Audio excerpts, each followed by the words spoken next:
Olá, sejam muito bem-vindas a mais um episódio aqui do podcast Deus e Elas. Hoje eu, Cat Lopes, e Lana Barbosa.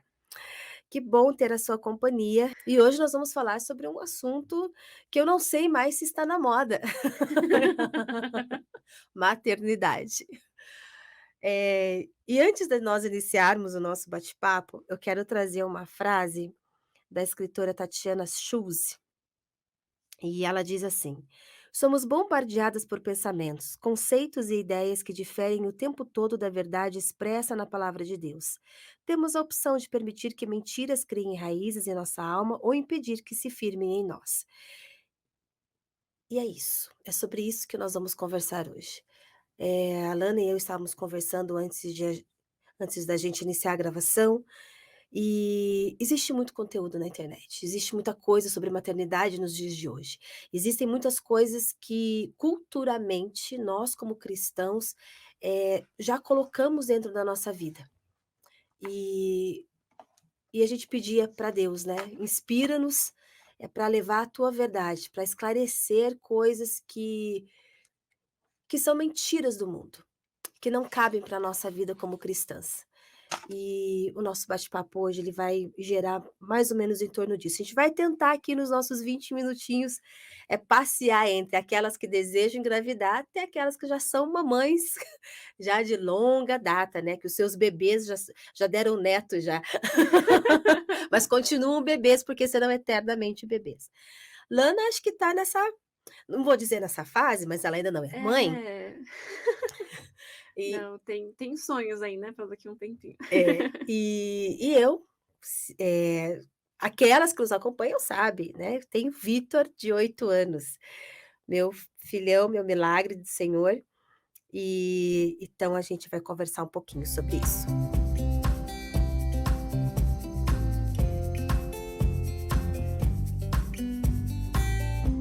O que a Bíblia diz sobre a maternidade?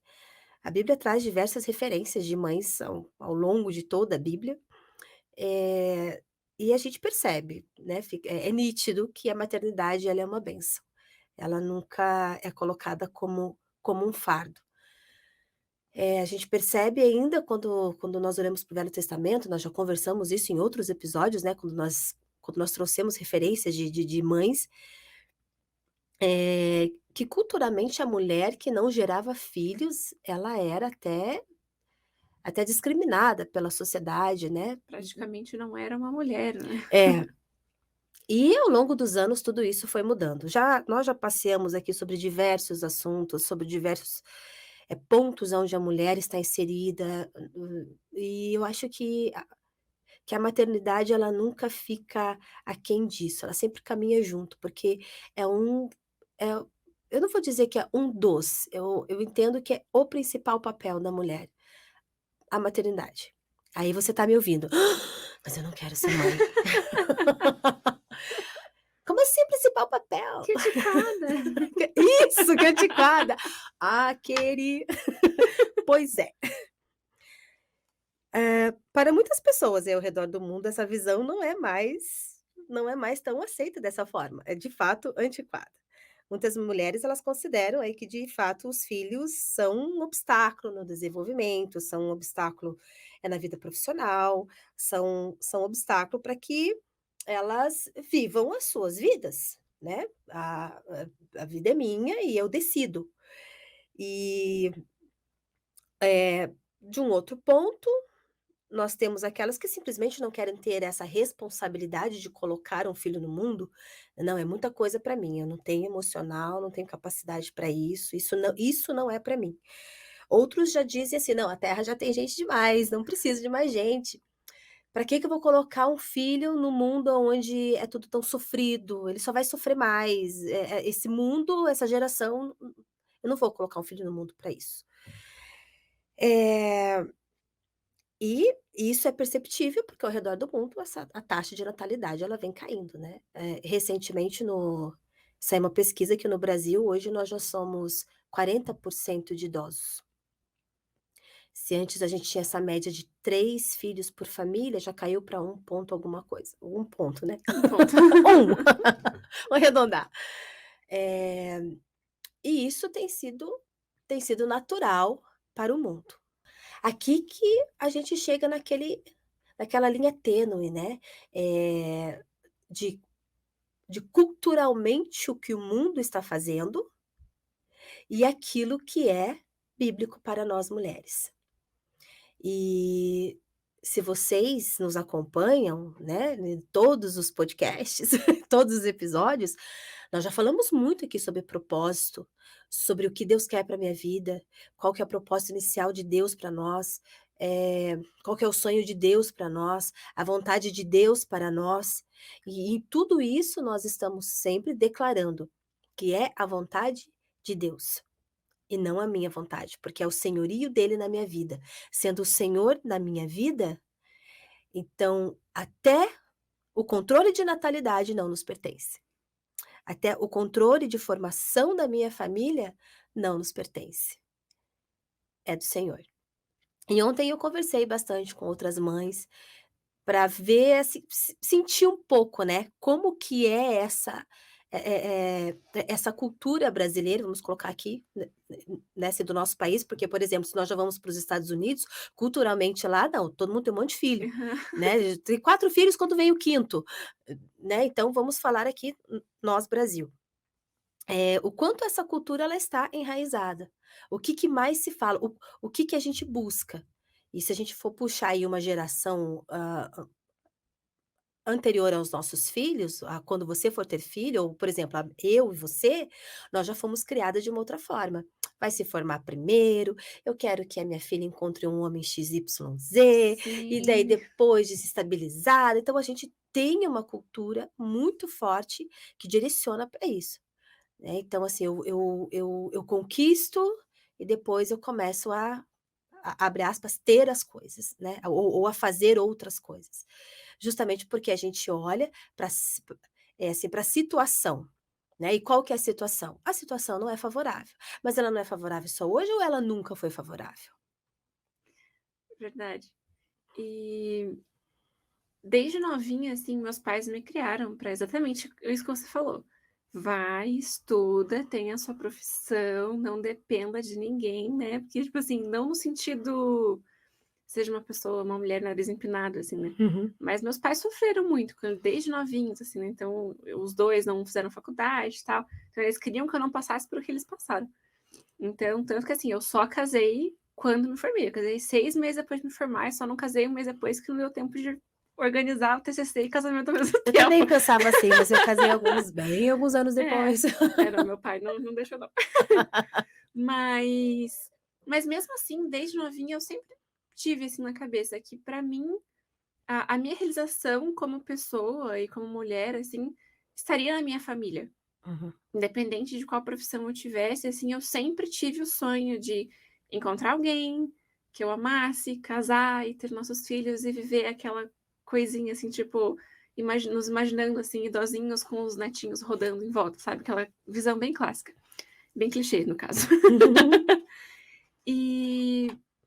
E de um tempo pra cá, lógico, né, eu sempre quis ser mãe, enfim, então sempre pensei sobre isso, mesmo quando eu era novinha. Daí agora, né, depois que eu casei, a gente pensa mais sobre o assunto, enfim. E de um tempo pra cá, eu tenho me encontrado muito mais na minha profissão do que eu achei que eu iria me encontrar uns anos atrás, assim. E daí eu já me peguei pensando algumas vezes: "Meu Deus, o que eu vou fazer quando eu engravidar?". Tipo, eu vou parar de trabalhar, eu vou ficar só na licença maternidade, ou eu vou trabalhar e vou deixar a criança na creche. Daí já começou a me dar uma culpa antes de eu ter o filho, de pensar em deixar o filho na creche. Eu falei: "Gente, calma, isso não tá normal".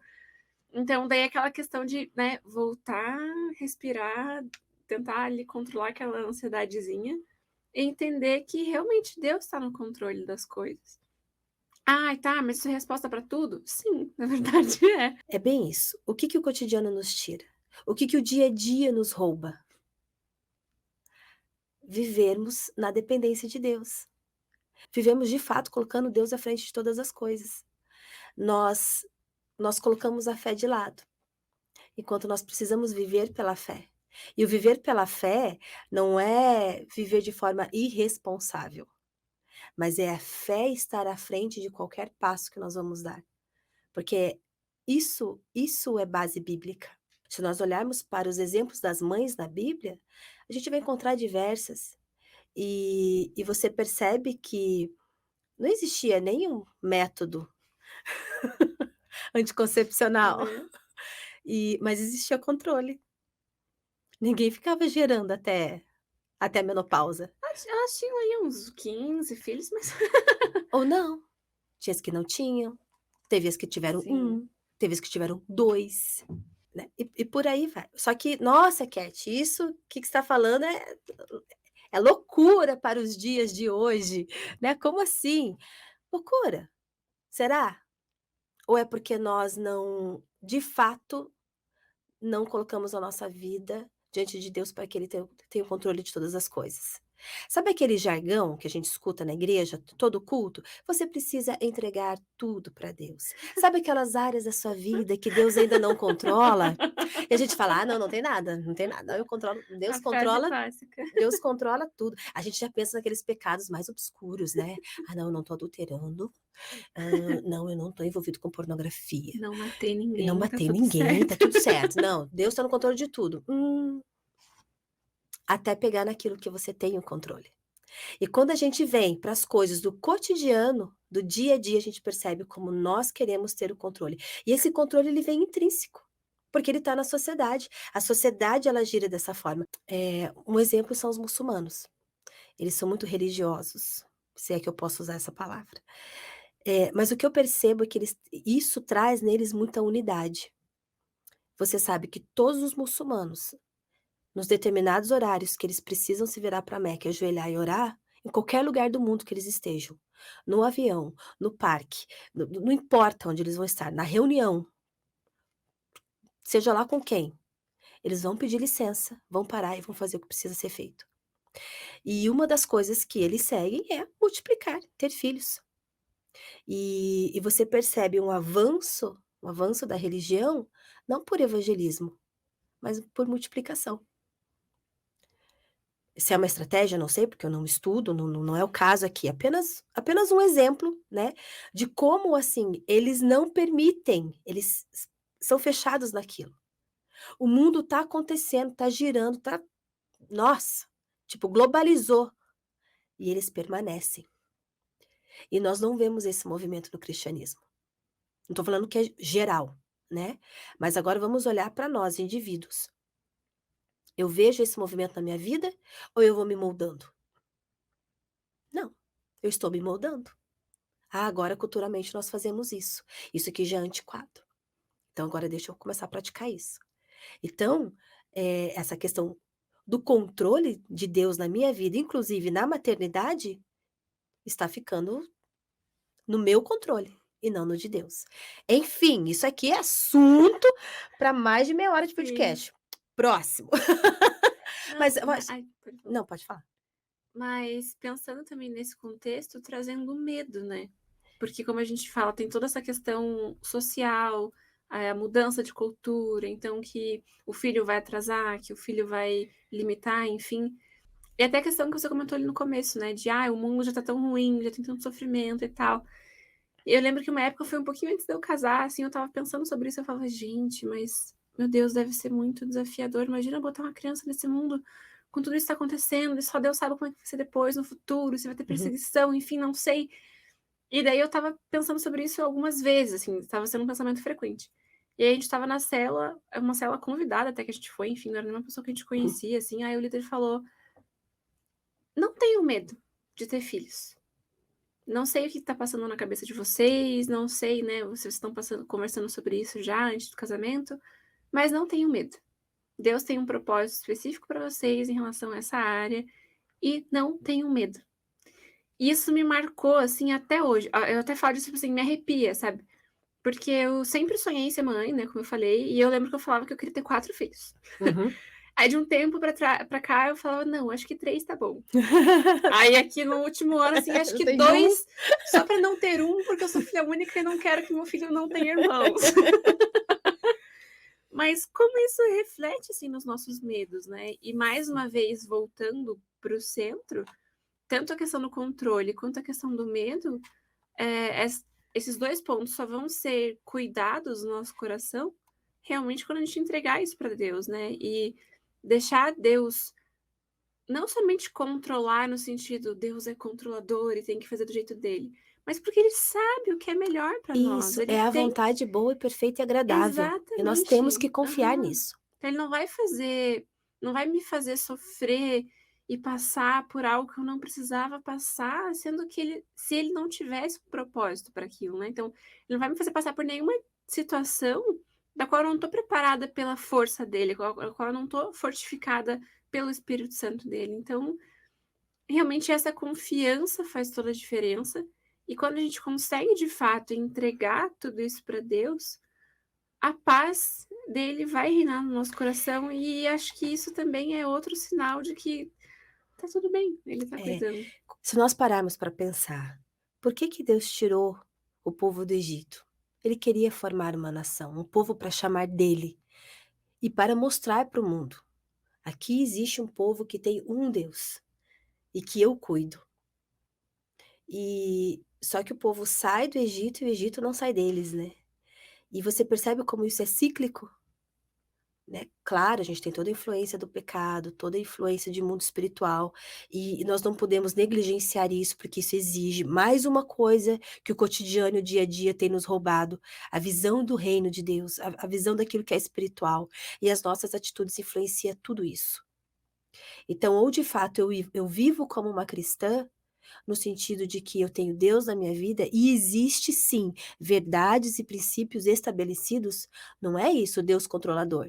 Mas se eu professo a Cristo, eu estou debaixo de valores e princípios estabelecidos por Ele. Exatamente.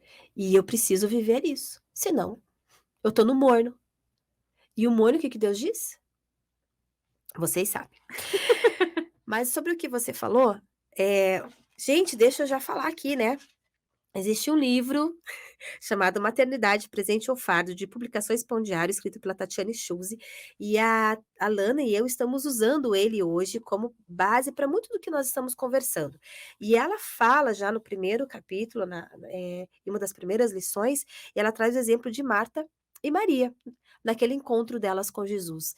E eu acho muito interessante que eu vou ler só um trechinho bem rapidinho, porque eu acho que fecha muito bem sobre isso que nós estamos conversando.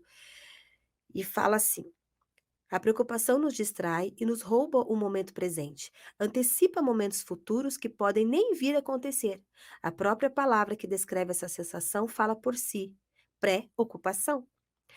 Ela nos ocupa antecipadamente. A preocupação nos cega a ponto de não enxergarmos e não entendermos as dinâmicas do momento que vivemos. Marta amava Jesus e ele estava em sua casa. No entanto, ela privou-se de usufruir desse momento tão singular porque se deixou prender por tantas coisas. É esse tantas coisas dentro da maternidade que às vezes nos prende, a gente fica só olhando para o futuro, futuro, futuro, o que que vai acontecer, gera um monte de situações e a gente não vive o presente, aquilo que Deus quer para nós. E acho que cabe muito bem no que a gente tá falando, assim, que também é um versículo que a Tatiana citou no livro, que é Romanos 12:2. E não vos moldeis ao sistema deste mundo, mas sede transformados pela renovação das vossas mentes, para que experimenteis qual seja a boa, agradável e perfeita vontade de Deus. É isso. É isso. Gente, já foi, acabou nossos minutinhos aqui. Agora está sendo bem, assim, rapidinho, mas eu espero que a gente tenha conseguido colocar no seu coração, esse pensar, que nós possamos buscar em Deus essa vontade dele para nossa casa, para nossa família, para o nosso futuro, porque isso pertence a Ele, a eternidade pertence a Ele e nós precisamos crer, voltar a ter essa chama acesa no nosso coração, que nós pertencemos a Deus e Ele tem um propósito para todas as coisas, que nós possamos aí gerar filhos e lançarmos flechas ardentes neste mundo. Deus Amém. abençoe. Não esqueça das nossas redes sociais, Instagram, Pão Diário Oficial, Facebook, Pão Diário Oficial, YouTube, Pão Diário Brasil e o nosso site pãodiario.org. Até mais! Até.